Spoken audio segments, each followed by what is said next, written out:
Tonight what I want to say a couple things about two things I think we all like, Austrian economics, and then the second one's not really a thing, it's Ron Paul, because I'm so excited about the prospects for the future, even though at the same time, I'm terrified about what they're going to do to us. It's a bizarre situation, right? We have this sense of excitement, and yet this sense of dread.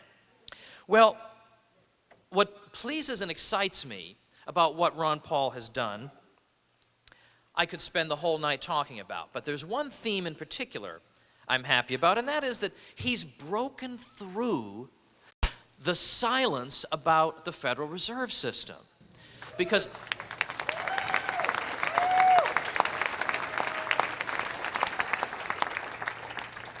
there have been people in the past who have written books on the Fed, who have talked about the Fed, and they've by and large been ignored or relegated to obscurity, and that's been the end of it.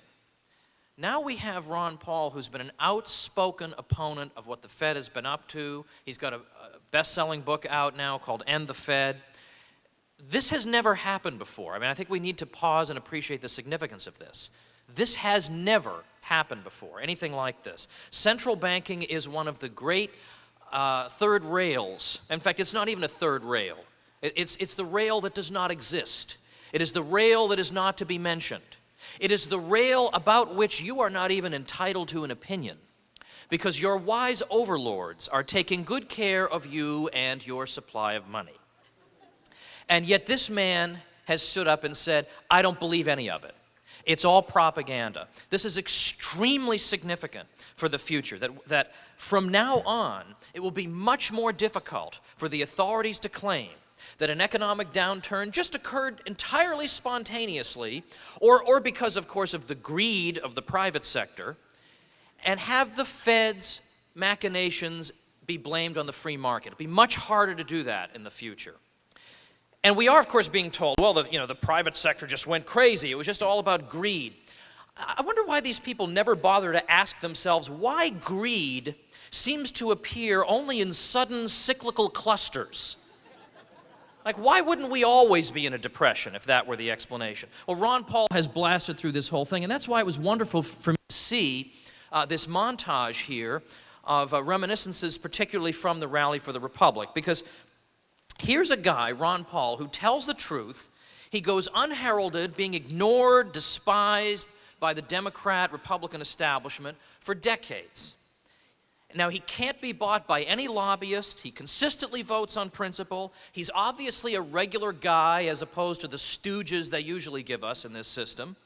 And then about 1 year ago, he steps out to this, 10,000 plus regular Americans, not political hacks, traveling across the country to cheer him. That was one of the most moving moments I can recall in many years. And it was very difficult to do that, of course, because all the hotel rooms were taken by the Republican convention. Everything was taken by the Republican convention. So how was this even going to be possible? But yet we thought with the Ron Paul people, somehow it's going to come out. It's like Homer Simpson, when he's got to take that exam for nuclear physics, and he's woefully unprepared. So his study strategy is, well, during the exam, I'll hide under some coats, and somehow everything will work out. Well, it seems to be that way with the Ron Paul people. The impossible seems to happen routinely. Like we're not even going to be able to notice impossible things anymore. It'll be indistinguishable. Well, in fact, by the way, let me also point out, Obama gave this speech. The president gave this speech last week on financial reform. Now, I think we all know we're living in a society straight out of an Orwell novel, right? It's like a combination between an Orwell novel and a Kafka novel, right? Like you wake up in your bed and you're a giant bug, and then they throw you in jail. Well, Obama gives this speech about financial reform and the problems of the economy. Not one word about the Federal Reserve, except, of course, as a wonderful source of stability for the economy. Not one word about anything the Fed might have done. Oh, no, citizen, no. Once again, we are your wise overlords with PhDs from Ivy League institutions. We know how to run these things. It's not our fault. Now, it's true, I have a PhD from an Ivy League institution, but let's exempt me from this if you wouldn't mind, all right? So, Then we have the interview by 60 Minutes that I love with Ben Bernanke. Wonderful. The guy's walking through the Fed building, and he's looking at the great seal of the Fed, and he's saying, you know, oh, wow, they don't build buildings like this anymore. I mean, like, just stupid, creepy propaganda, nothing, right? Straight out of Pravda. And then he gets Bernanke there. And now you could ask Ben Bernanke a lot of things. You could say, hey, Ben, how come you thought there wasn't any housing bubble?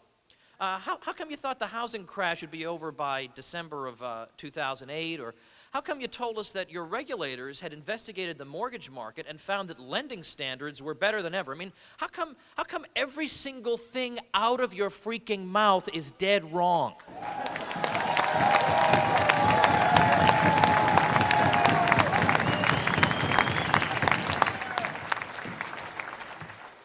Well, I'm sorry to disappoint, ladies and gentlemen. If you lived in a free society with a non-comatose, non-sinister media, you might get questions like that.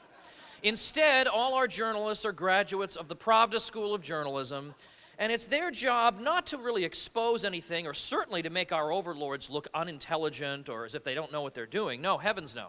No, it's their job to flatter them, to make them appear indispensable to us. So the questions were things like, Chairman Bernanke, something very Chairman Mao about the whole chairman thing.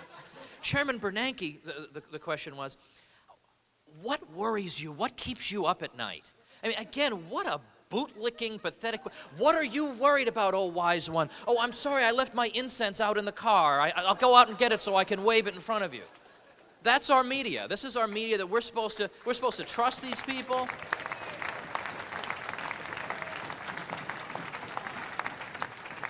But they're still trying to put over this conventional wisdom on us, that the Fed was just innocently standing by and suddenly an economic downturn occurred, right?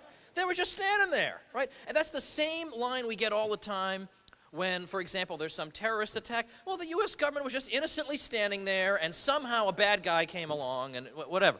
Now, of course, we don't justify these things, but for heaven's sake, if you have an education above that of second grade, you would ask the fundamental question, why are they doing this to us? But that's a matter for a few minutes from now.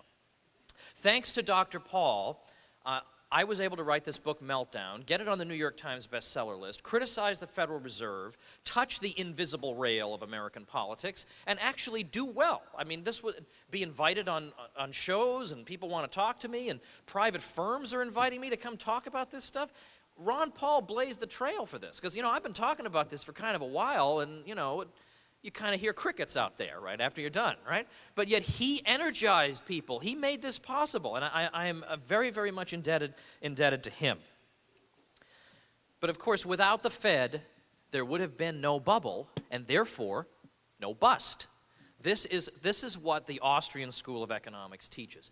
But now, secondly, a second factor that I think is very significant about Ron Paul's message is that he also talked about the burdens on the economy of the military sector. This is the part of the economy we're supposed to pretend doesn't exist. You won't hear talked about except in reverential tones on right-wing radio. But I don't see why a conservative, even a conservative, should be unconcerned about or just in a knee-jerk way supportive of the military sector. If you actually look at these budgets and the way the money is spent and the way the contracts are written up, any supporter of the free market wants to run screaming from the room. It is a disaster. In fact, if you look at, for example, the way the Pentagon works, they use typically something called historical costing. So they'll go to a firm and they'll say, here, you produce us this tank, and then the firm produces the tank, and whatever, even if the tank's cost goes over the initial projection by, let's say, 3 times, they take that huge figure and use that as the benchmark for the next time they go and build a new tank. They say, all right, well, this is about the right price for it. So there's a natural ratcheting upward in the prices that the Pentagon is prepared to pay for all these things. And so naturally, the firms that cater to this think they died and went to you know, military destruction heaven, basically. I mean, they can't believe that they're getting away with a racket like this. But when you think about what the effects of this sector have been on our economy, they're very significant.